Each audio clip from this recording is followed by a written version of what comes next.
Hello. Well, Michelle, Hi, Nicola. Nice to meet you. nice to meet you too. How are you keeping?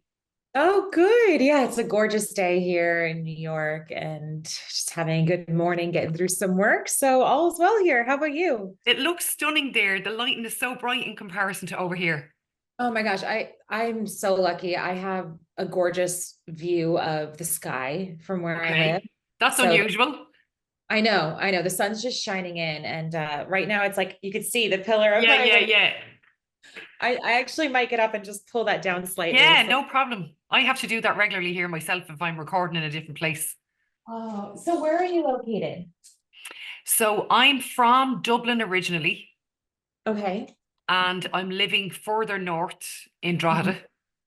Okay. So it's kind of near the border. It's near enough to the border of Northern Ireland.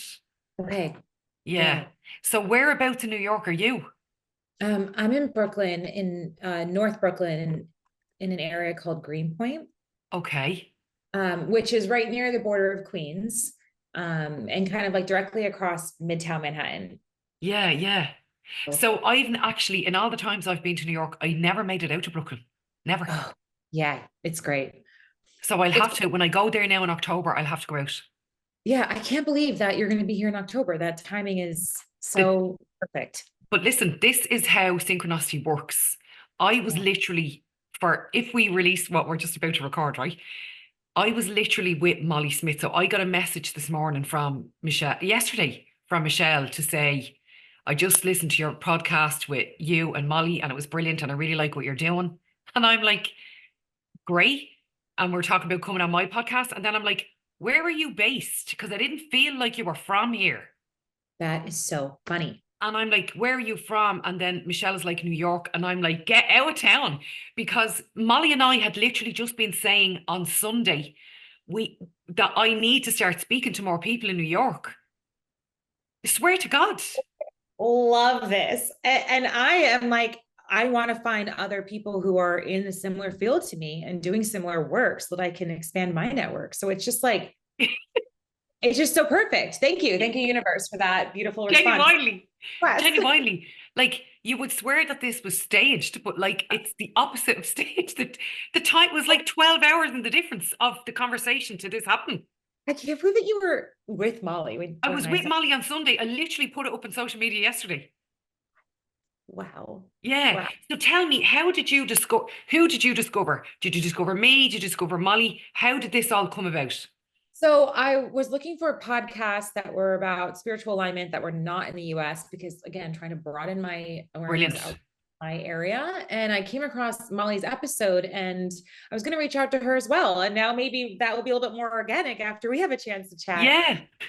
But what really stuck out to me was on your profile where you said that you're helping women use their voice. That Yes. specifically is a core part of my experience and a core part of how I support women in my practice. So Yeah. that I saw that, I was like, yes, yes, yes, perfect.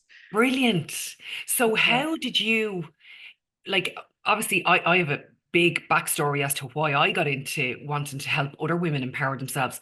But what was the catalyst, Michelle, for you wanting to do that? Yeah. So I was in corporate for a long time. I had Yeah. about 12 or 13 years living and working in New York City in the corporate world. And I just had a number of really challenging experiences during that time that personally led me to a place of being so unfulfilled and so honestly sad about how I got to where I was. Because Okay. on paper, I had everything that you were meant to have. I had the apartment, I had the job, I was financially independent. I had, achieved a certain level in my industry that was like, what you wanted to do. And I just was so miserable. I mean, there was something huge missing. Yeah. And I had been working at a company that was very, male dominated. There were five male founders. The leadership team is all men, and I was for a long time there the only woman that was kind of speaking up, Yeah. and I wasn't really taken seriously, and it was a really challenging experience for me. And so I reached this point of burnout, of needing a change. I Hmm. decided to quit my job, Hmm. and I thought I was just going to take 2 months off. Yeah. be really fun. I'm going to like do some work with this sailing company because it very much aligns with what I love. And I'm trying to, get more in alignment. And then I'll get a job in September, and September came and went, and the year came and went. And I realized I needed to do a lot of healing from the corporate trauma, from not using my voice, from not feeling like I was supposed to use my voice. Yeah. And that really just catalyzed my journey. And I spent a lot of time thinking about what it was that I wanted to do with my life and like what my purpose was. Brilliant. And it kept coming back to empowering women. I kept coming back to guiding women. And I'll pause there. But yeah, listen, Michelle, I already have loads of questions. I think this might be the actual podcast. Okay. Fabulous. Are you stuck for time? I am good for time. Yeah, I have an hour. Okay. So the first thing that I want to say to you is that, see the way you said there, on paper, everything just looked, rosy and perfect, and that you should be really happy.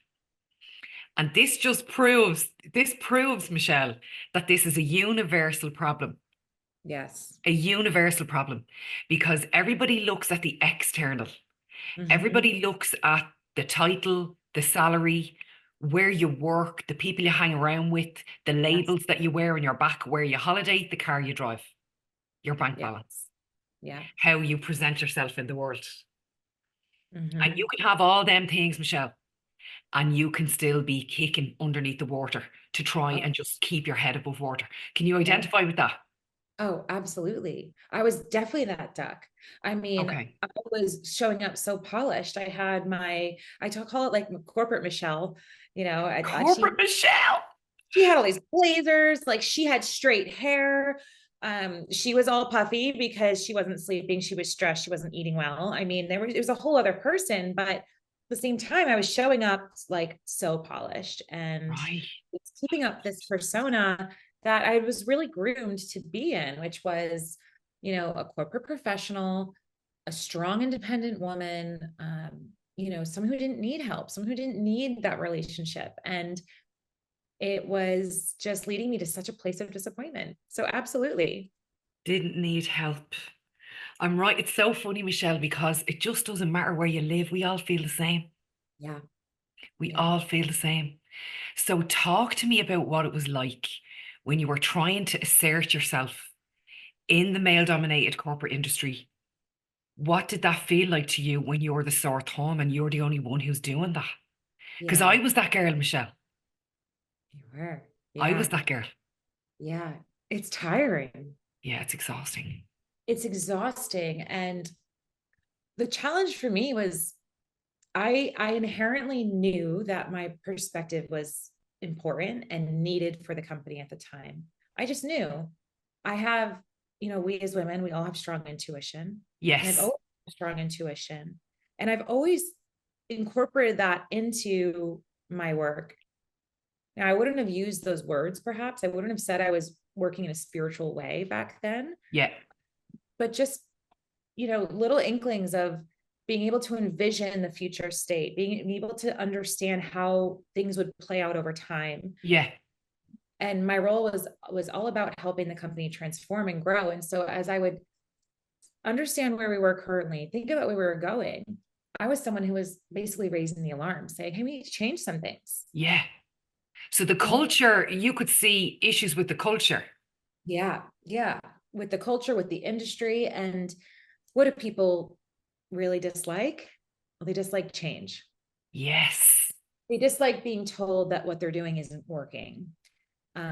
And so I had to layer on, and I knew that at the time. And so I had to approach it in a way where I would disarm people and help them try to see, my perspective.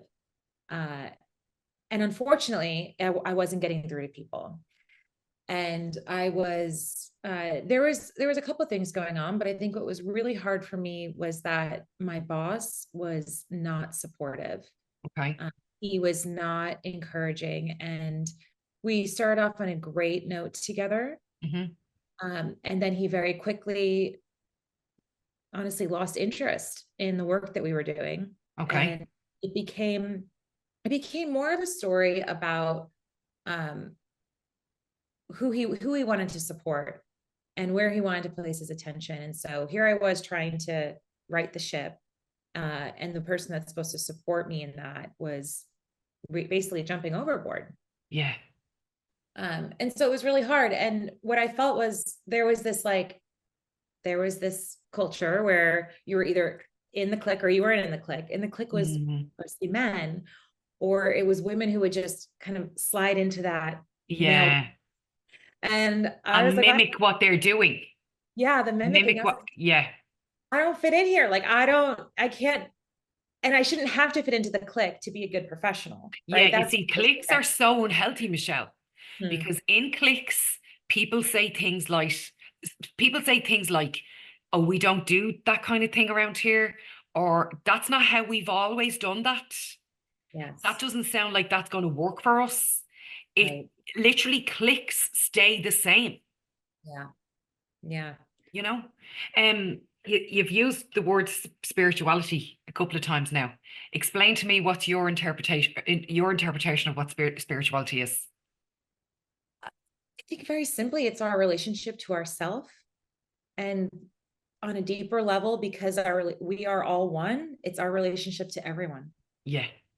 It's our relationship to our soul, to a greater creator, to the universe.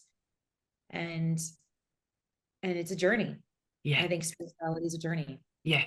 I'm so pleased that you described it that way. So how I describe it I call it NCB land. How we describe it here in NCB land is learning how to love yourself correctly from the inside out. Oh, I love that.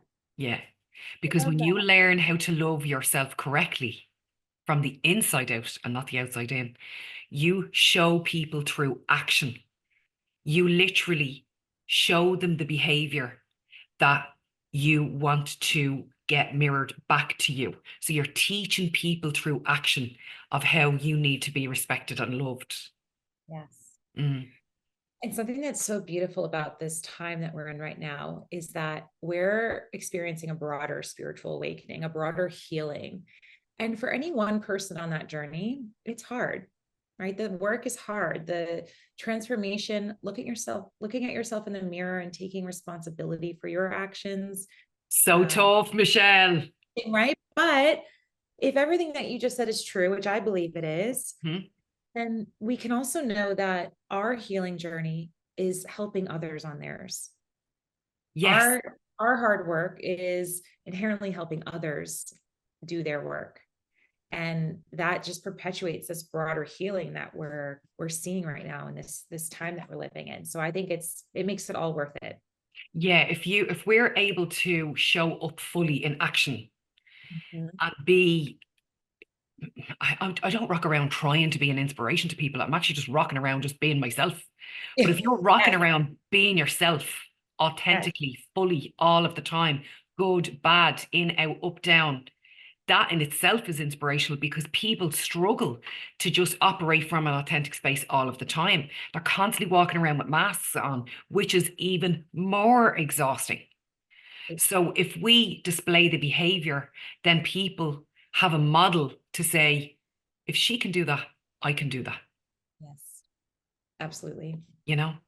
So tell me this, what kinds of challenges do your clients, is there a theme? Can you see a theme between you and all of your clients that you can see happening that's recurring? Because I have a recurring theme Hmm. and I have a recurring theme for the last 8 years now. So I'd love to know what yours is. Yeah. Oh, it's such a good question. The recurring theme has been moving from a place of saying, I don't know, to a place of course I know. Okay. And it's such a shift. And the women that come to me all have a glimmer of what their life is meant to be, yet they don't want to believe it yet. They don't allow themselves to believe it yet. Yeah. Glimmer seems so outrageous. It seems so audacious. Like, how could you think that you would deserve to be in a beautiful relationship? How could you think that you could deserve to live in the apartment that you want? How could you think, right? And And so when I ask, well, what do you want? I get, I don't really know. Mm. Peel back and we peel back. And in that same Yes. conversation, what becomes very clear is that she knew. She Mm. always knew. And she knew very clearly what it was. Yes. Just that she thought, I wasn't supposed to want this. I wasn't supposed to want this now on my timeline. Mm. And it's impossible. Or Mm. I'm scared. And Mm. all of we peel back all those layers and we eventually get to that point of, I know what I want and I Yeah. know how to get it. Yes. My whole Oh, stomach, I have this thing called, so when I'm teaching my clients about their internal life compass, their gut instinct, their intuition that you just referred to earlier on, I have this thing in my gut called the flip or the flop. okay. So when my stomach does the flop, it means run or get out of, leave this circle, get out of this company. This is Yes. not good for you. Exit, exit, exit. Where is Yeah. the escape button, right? But if Yeah. I get the flip, it means stay true, has to happen in alignment with my values, keep going. So the Yes. way that you just described that there is literally the exact same thing that I experience with my clients. You're just using different language. Yeah. I So love I have that's this thing. This is, Michelle, I'm not joking you. People are going to think we're after making this up. People are going to think, people who know me are going, well, actually, people who know me know I definitely won't make it up. But maybe people that don't really know me are going to think I'm after making this up. But I have told this story for the last 22 years. So I'm going to tell it to you. When I met my husband first, I didn't realize that the package didn't match what was going on the inside, right? And for the first couple of years, say the first year or two of our marriage, anytime I asked him anything, his response was, I don't know. I don't know. And it could be as simple as, what would you like for your dinner? Or it Mhm. could be, where do you want to go on holiday? So it was a spectrum of questions, but every answer was, I don't know. I don't know. So I got so pissed off with this that one day I just said, that's it. That is it.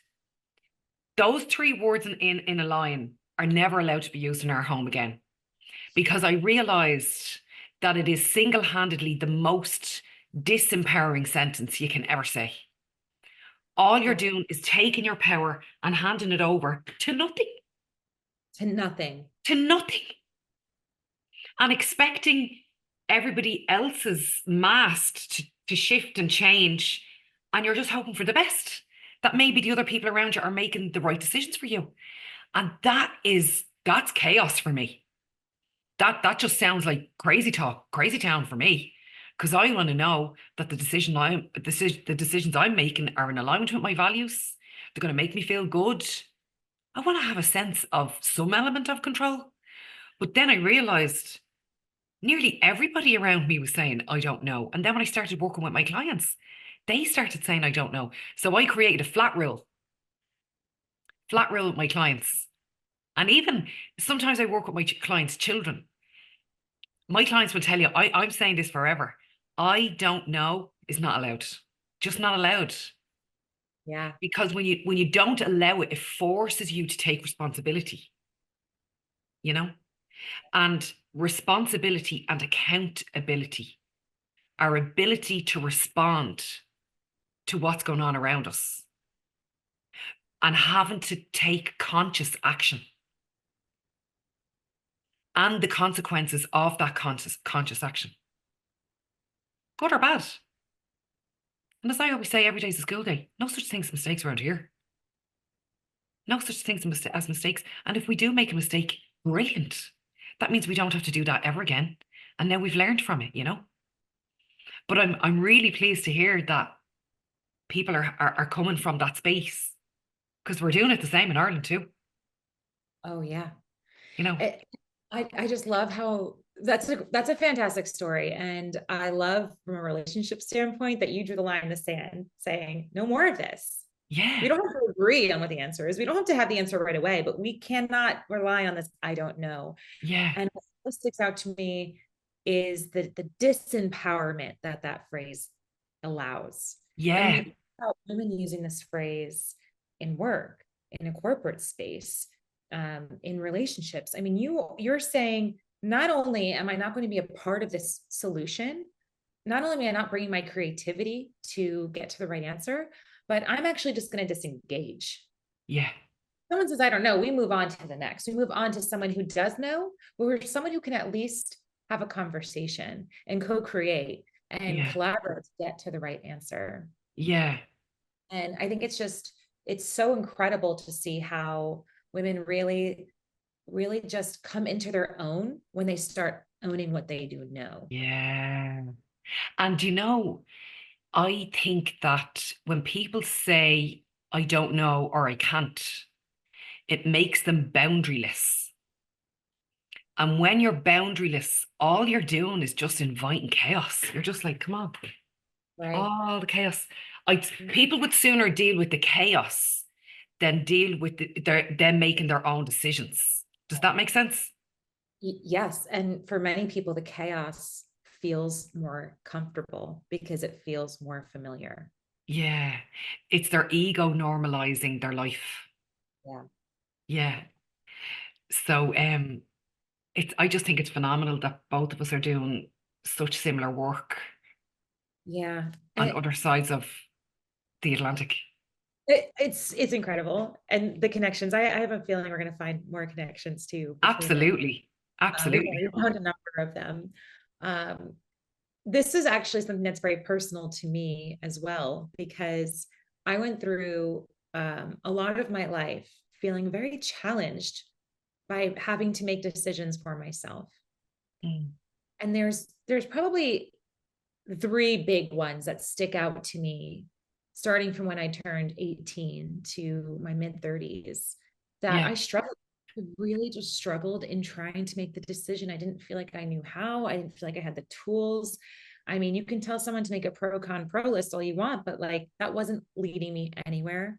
Yeah. And what I've come to learn is there was foundational work that I hadn't done, Hmm. extremely hard to hear my intuition and to trust my intuition. Yes. I hear And women saying that all the time. In fact, a client of mine said that the other day. That this girl knows this work inside out and upside down. She knows exactly what her higher self is. She knows exactly what her ego is. She knows how to use her gut instinct for her greater good. But she was so conflicted. She was like, I don't know if it's my intuition or my ego. And then another client of mine said to her, are you operating from fear or are you operating from flow? And she was like, oh, I'm totally operating from fear. And we were like, that's your ego.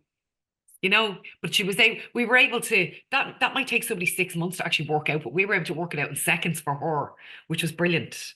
But I want to go back to something that you said there. We were talking about making decisions.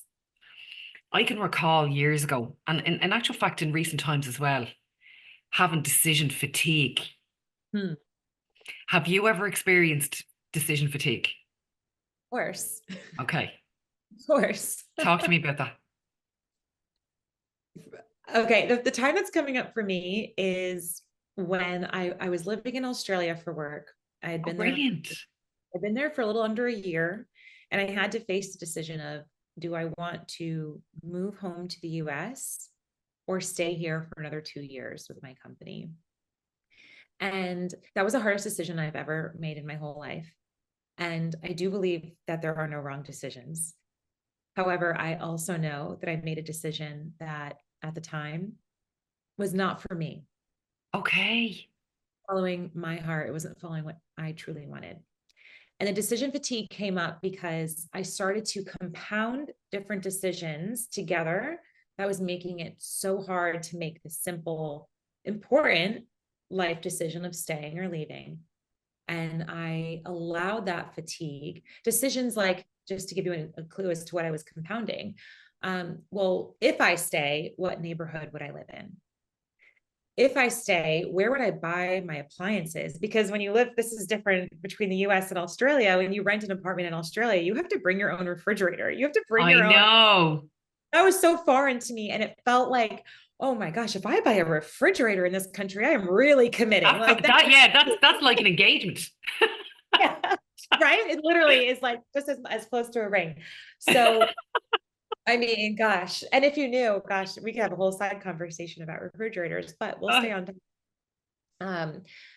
And so I was compounding all these different, who would my friends be? What would my life look like? And I was like allowing myself to be paralyzed by these multitude of decisions when really what I needed to have done was get clear on, do I want to stay or do I want to go home, and why? yeah, And what I would have done if I could do it again is worked on drowning out all the noise and quieting the opinions and quieting the shoulds that I yes, other people, and the fear of, well, what if I stay and I don't like it, and well, what if I move home and can't find an apartment in New York? These were yeah, the spiraling moments. And yeah, so yeah, yeah, yeah. fatigue was actually in this case a crutch for me not to listen to my intuition. Yeah, I hear people saying that to me all the time. And see the way you were talking about drowning out the voices? I Yeah. call that going to the committee. Mm. So the committee is good for soundboarding certain things, but when it comes to the crunch, you have to fine tune your relationship with your gut. Yes. You have Yes. to be able to decide, is it the flip or is it the flop? Because your gut is your internal life compass that will never steer you wrong. It always knows what's good for you. Yes. So, what did you do in the end, Michelle? I moved Did you? home to New York, and I spent the same amount of time I was in Australia, a year. I spent a year in New York facing the tension of that decision, of having made a decision that wasn't for me. And it would materialize in such funny ways. I remember being out, I moved home, I think I was like 28 or 29. And so I would be out in Brooklyn with my friends, and I would be like, oh, well, when you go out in Australia, here's how it's different. Here's how it's better. And one day my friend turned to me and she said, if you drop one more A bomb, we are out. We can't hang out with you because you won't stop talking about how Australia is better. And at the time, Wow. I didn't relate that, I didn't see the bigger meaning, but now in retrospect, I know it was, my inner self saying, you wanted to stay, you wanted to stay. Oh. So I And take that as a great learning experience because I'm at a point in my life now where I do listen to myself. I do make the decisions for myself. mm, The committee, the committee's there for storytelling now. I let them listen. I'm like, hey, yeah, listen, this decision worked out. Listen to how I reached this, listen to how my intuition played a role here. Like I want them to brilliant. hear the story. I so rarely tap in for the committee's perspective. Yeah, the committee's opinion. So I wrote down there when you're, sorry, now there's an alarm telling me to go and do something. Oh, Um, I wrote down there when you were speaking the fear of judgment. yeah. So sometimes I find with my clients that they procrastinate on making a decision for fear of disappointing other people or becoming isolated. Yes. The people pleasing. Yes. Do you experience that with your clients? Absolutely. Yeah, it's terrible, isn't it? The fear of judgment, the fear of letting people down, Mm, the fear of losing people along the journey, mm. which is something that I've been thinking a lot about because of some of the challenges that I personally have been facing and that my clients are facing, which and I'd love your thoughts on this. But I think so much on the spiritual journey and in this space that we work in, we're told that you will lose friends along the way. Oh, People will yeah. life, right? Your relationships will change. And I think that there's truth in that. And I think that it's something that we need to integrate into our own journey in a way that feels authentic to us. And what I Yeah. mean is not taking that as an absolute statement to say, whoever's in your life when you start your journey will not be there later on your journey. Yeah, it's very scary for them at the start. Yeah. We're not wiping our life clean of relationships. That's not what this is intended to do. Instead, Yes. extremely important that we say, what relationships are supportive? What Yeah. relationships I truly care about and want to invest in so that they do come along with me? Yeah.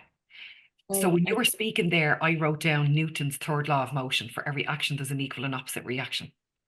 So I prepare my clients, you know, if they're going to go ovaries deep with this, if they're going to go all in, and generally people come to me and they're like, I'm sick of myself. I am sick of myself. I am sick of my life. I'm sick of this. They have the list of all the things that they're sick of. And I'm like this. it's time. Lovely. Lovely. I love it when people are sick of themselves. So I explain Newton's third law of motion, and I give them the yellow flag of, you know, if you're going to go ovaries deep with this, you're not going to have everybody left in your life at the end of this process.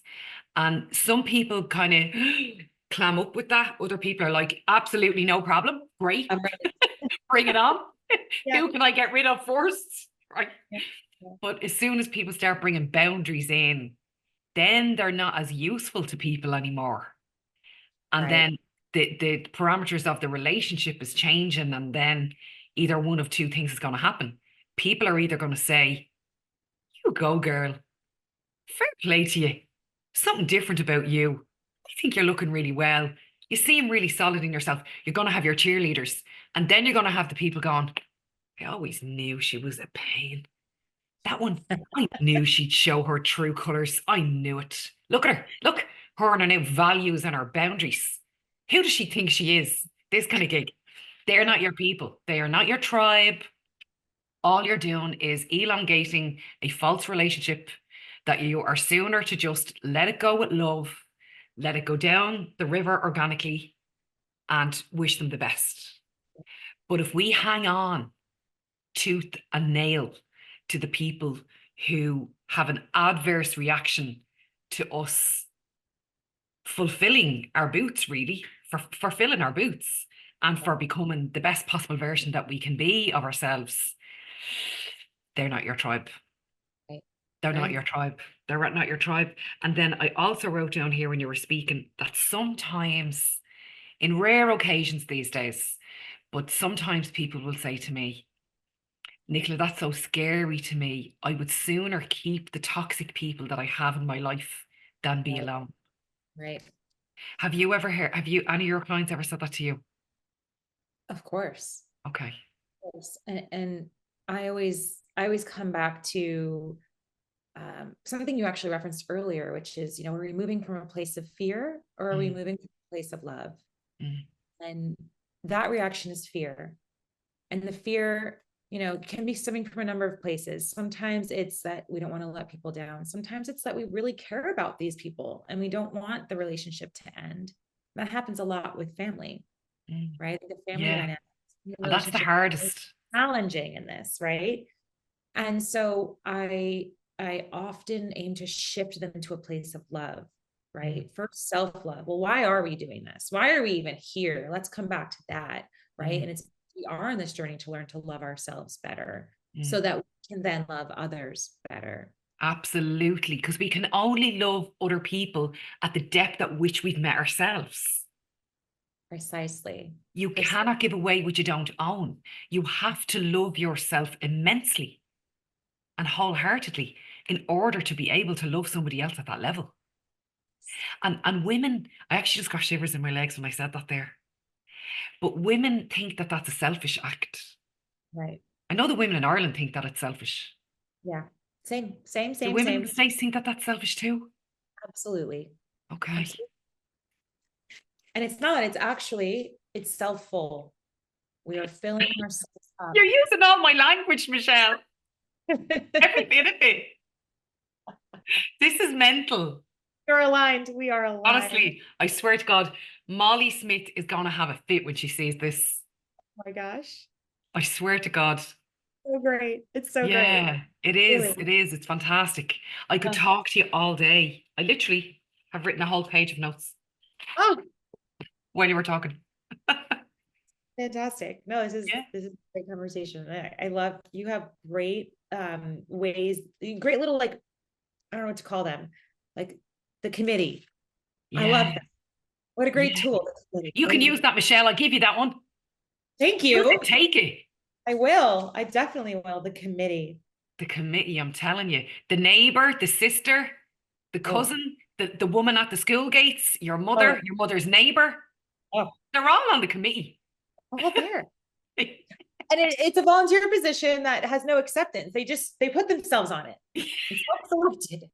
No, because no one said, I want your opinion. The opinions are just coming. They're just coming at you. Yeah. It's awful. It's awful. But listen, tell me, what do you want to do in Ireland? What do you want to do in Europe? How can I help you over here? Oh gosh, thank you. Well, I want to serve women who are in corporate and help them come back to who they truly are so they can build aligned and fulfilling lives. Yeah. And there's a number of reasons why that's so important to me, but one of them is financial independence for women. I think that having financial security and power is so key on our journey. And when I look at the stats of women leaving the workforce, I cringe because when Yeah. we leave the workforce, we are leaving our financial futures at bay. And there's so much we're leaving on the table. And so I truly believe that if we do this work, that we can build a life that's super fulfilling, even in corporate. Yeah. I've known and I've seen it happen. And it's, when we work on ourselves and we Yeah. become empowered with ourselves, Yeah. we can then enter these corporate environments in a whole new way. Yeah. Michelle, you are literally speaking my music at the moment because two things, right?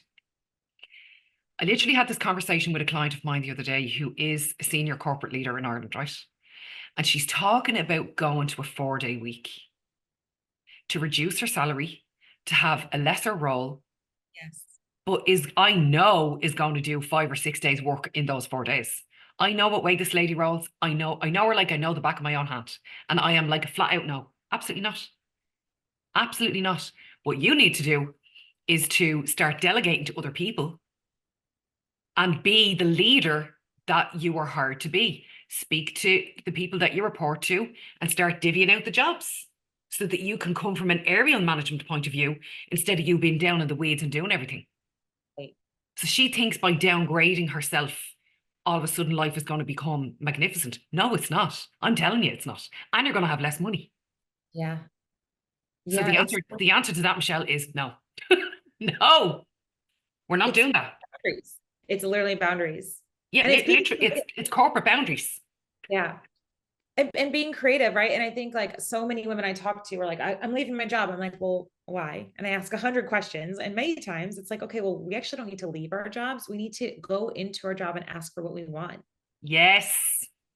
And And it's what you like, deserve, more importantly, I'm sorry, what you deserve, you more important. deserve. Exactly. Because Exactly. what you think you deserve is exactly what is served. Yes. Yes. So the So other thing that I wanted to say to you about the financial empowerment, which is brilliant, is I have a program called Soul Works. It's every single thing that I know about personal development in one place. But there's one more soul work that needs to be written, and it's only half written at the moment, and it's all about financial empowerment. oh, yeah. Yeah, there's a So lot that's there. going to be tacked on to the end of that program eventually. But I'm not willing to finish it until I do something. There's something that I want to achieve financially. I have a financial goal, and I'm not willing to release that particular part of SoulWorks until I have done it. And then Incredible. and only then will it be released. Yeah. There's another thing that I'm loving about this, Michelle, is the majority of people who don't understand what personal development and spiritual development actually is, they would perceive us as competition Mm-hmm. because we're doing the same thing just on the other side of the water. But we will never be competition. We will always be cheerleaders for each other because there is plenty and enough business to help women to become empowered. There's enough for everybody to go around. And it would be my pleasure to help you in any way that I can to Thank you. expose your work in the States over here because we need more women doing this work. We need people to model the behavior that we're striving towards. Does that make sense? Absolutely. And that's a core belief of mine. I mean, collaboration over competition. I mean, we can Yep. co such beautiful experiences. We can help more people when we support each other. So I'm so glad that you said that. Yeah, I'm writing that down because I've read that before and I've written about it a couple of years ago, collaboration rather than competition, because Competition is ego-based, and I just don't have space in my life for that.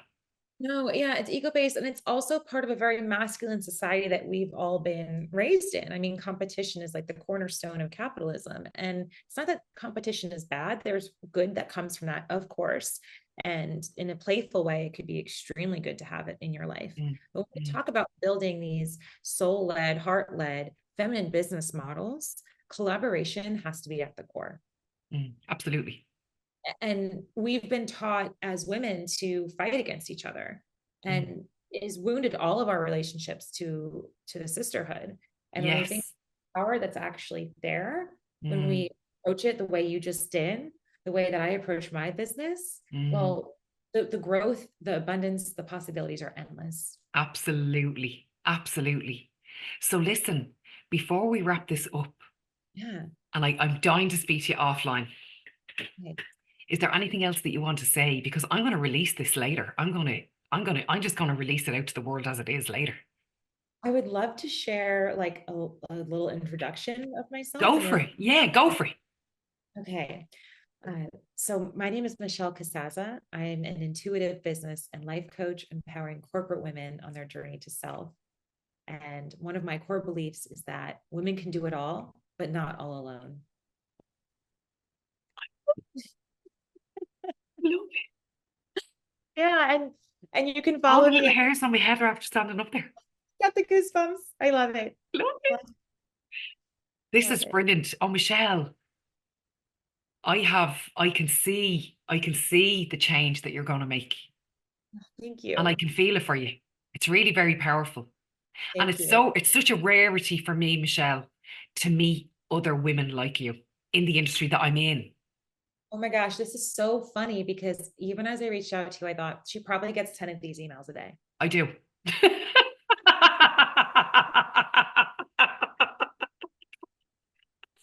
Well, I'm I do, glad that Michelle. But I I'm know glad the that you stuck bullshitters it out. straight away. I Oh, can sniff out the bullshitters straight away. yeah, yeah. I know by the language that they use. I know the tone of the email. Now I respond to them all, but Well, thank I have my gut instinct and my intuition is very, very strong. oh, well, all right. So tell me about your New York experience coming up, if we can even. Okay. So this is how this came about. So in 2017, I was flat out. I was flat to the mat doing one-to-one sessions with women who were just looking for empowerment, whether it be personal or professional. And there was only one of me, and there's millions of billions of people on planet Earth, right?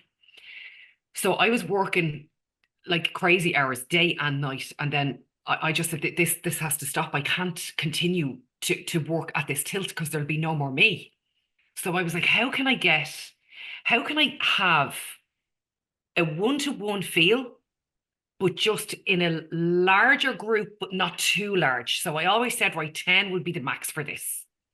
So I invented an event called Warrior Women. And I knew that women would struggle with the fear of judgment from other women of their topics and the shame of having to verbalize their topic. Because all women think, I'm the only person who thinks this. I'm the only person who feels this. I'm the only person who has this challenge. So I said, okay, if I get them to send me the topic anonymously first, I can call out the topic at the table. Then nobody knows who owns what topic. And then everybody is ovaries deep, all in to be able to help this woman at the table. But we don't know which woman it is. Okay. Okay. So the first one we did, my God, it was supposed to be a 3 hour session. It ended up being a 6 hour session. It was absolutely insane. Then we did more for women. Now, I've always done larger events, like there might be 100 or 150 people in the room, but I wanted this intimate version of like a one-to-one with me, but it wasn't one-to-one with me. So we've done it since 2017. It's been really, really successful. And this year, so I announced in 2024, 2024 is my year. It's just my year. That's it. I've already decided. And it is. It Love is. it. So we've taken Warrior Women on tour around Ireland. We have sold out in every single location. The feedback is absolutely phenomenal. The changes that these women have made, I mean, that day or the next day or that week, the emails that I'm getting, I'm like, I'm crying. I'm so proud of them. It's actually extraordinary. So I had said to a mentor of mine, I'm heading to Bulgaria on holidays and then I'm going to New York later in the year. And he said, I hope you're going to take warrior women over there. And I was like, oh my God, I never thought of that. The minute he said it to me, I was like, I'm taking it. Like literally the hairs stood up on the top of my head. I was like, this is happening. This is absolutely happening. Amazing. So I started making phone calls. Um, and then Bank of Ireland said, we would love to help you with this. I was like, Bank of That's Ireland would love to help me with cool. this. So Wow. they gave me their conference room. Uh-huh. And now on the 18th of October at 5 p.m. on the 41st floor, I'm hosting Warrior Women in New York. It's happening. Wow. Wow. And are the women employees of Bank of Ireland, or is it anyone in your network? No, it's anybody who wants to come. There's 5 tickets left, Michelle. Wow. Yeah. That's incredible. Yeah. So a company in Ireland who operates in the US as well called Nuveles, they have sponsored 1 ticket in each location. But I only announced New York there a couple of weeks ago. So I approached Nuveles again and I said, lads, do you want to sponsor a ticket in New York? They were like, absolutely, we will. Of course, we would love to do that. So they've sponsored 1 ticket and there was 9 to be sold and now there's 5 left. Amazing. Yeah. Amazing. So how can I help you here? Because I'm in New York. Yeah. Well, this podcast, I'm sure, will help. Yes. Just keep That's great. spreading the word. Just tell people I'm on the way. The Absolutely. Irish pocket rocket is coming. Did you just call yourself the Irish pocket rocket? Yeah. I love it. Yeah. Energy. Yeah. America is ready for me, Michelle. Absolutely. Um, I I mean, there's so many like Irish American subgroups that I feel like need to know about this. Like, Yeah, it's you just, you see, I don't know where they are or what they're doing or where they hang out. So if you could guide me in any way, shape, or form with that, that would be wonderful. That would be there's this very woman helpful. I want to share it with who is she's married to an Irish man. I actually officiated their wedding. No Um, way. yeah, they had 2 weddings. I officiated their US one, and then I celebrated in Ireland it was a little town near Dundalk. So you've been here. Yeah. Stop it. I Dundalk is know up the road from me. what? Dundalk is like 20 minutes from here. Oh my gosh. Yeah. Yeah, no, I've been there. So where were you near Dundalk? Where were you? We were at some brewery. So we were my friend's in-laws live right in that area in like the countryside near Yeah. Dundalk, right by the border. Okay. And I'd have to look back and see the name of the wedding venue. It was like a local brewery that they rented By out. any chance, was it Listoke? The Stoke? Listoke. The Stoke. I'm not sure. It's not ringing a bell. Okay, find out for me. I'm dying to know. I will. I will. So she is someone who I was thinking of asking. She's actually heading over to Ireland this weekend. Let me ask her if she's aware of any good communities where we can share this. My Yeah. gut Facebook is the place to go because Facebook groups are really good for people like expats. So I would say like hit the community of Irish women who are in New York as Yeah. expats because for one, they'll be great to share it with their networks. And two, I think this is great support for someone who is living away from their home. Yeah. Yeah, absolutely. Michelle, I'm so grateful to you for that. Absolutely. Yeah, Yeah. if you're aware of what they're called, any names of what they're called, I'd I know some of the Australian ones. I'll do a quick look after this and see what yeah. stands. So listen, will we stop recording here now? Great. Michelle, thanks a million. Thank Thanks a you. million for reaching out to me. I'm so grateful to you. This has been really, really um it's been such a positive conversation. I couldn't agree more. It was fabulous. And if you need anything as you're putting together the episode, let me know whether I don't know if you do like a bio or if you want Yeah, I do. I absolutely do. But lads, can I just say to you while we end this podcast, yes. impromptu podcast, I Yes. just want to say to you, this is how real women do business. Yes. You just saw women doing business live correctly. This is how real women do business. I love it. Yeah. Making Okay. connections, making things happen. There we go.